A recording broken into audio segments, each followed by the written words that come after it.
मेरा नाम सुरेश गोयत है, वाइफ ऑफ मेजर अजमेर से। आज जंतर मंतर पे वन रैंक वन पेंशन के आंदोलन को 1683 दिन हो गए।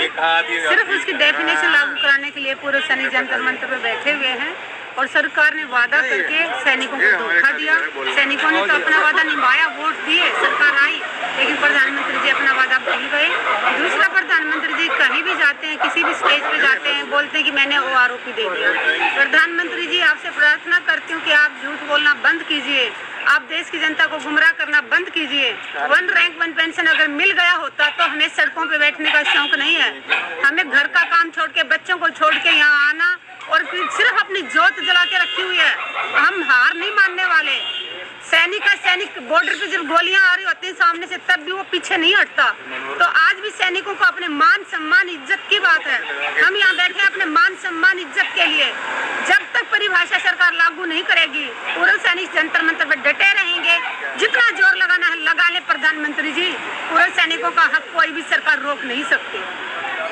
संदर्भ में यहाँ आता रहता हूँ। सन 71 की लड़ाई लड़ी, एक नया देश बनाया, 93,000 सैनिक पाकिस्तान के हमने सरेंडर करके वापस भेजे। तो सोचा था सरदार शाबाशी देगा।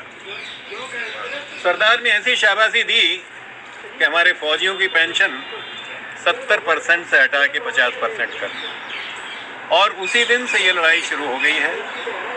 जो भी हुआ इस देश में, जितने भी पे कमीशन आए, उन्होंने सैनिकों को नीचे ही गिराया है और गिराते गिराते इस हालत तक ला गए। एक ही शब्द में कह दूंगा कि जिस देश का सैनिक सड़कों पर,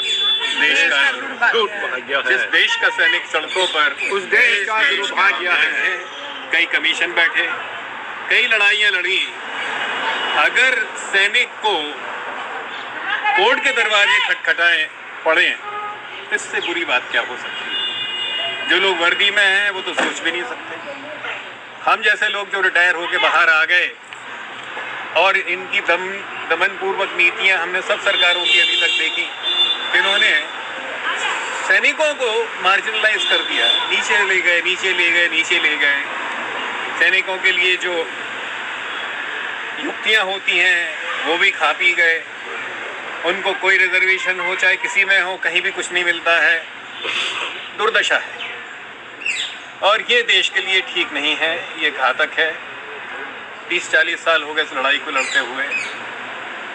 अब देखिए कि हमें कोर्ट का दरवाजा ही खटखटाना है, तो अब जो अगली तारीख आ रही है, देखते हैं उसमें न्याय मिलता है या फिर तारीखों पे तारीखें, तारीखों पे तारीखें, तारीखों पे तारीखें।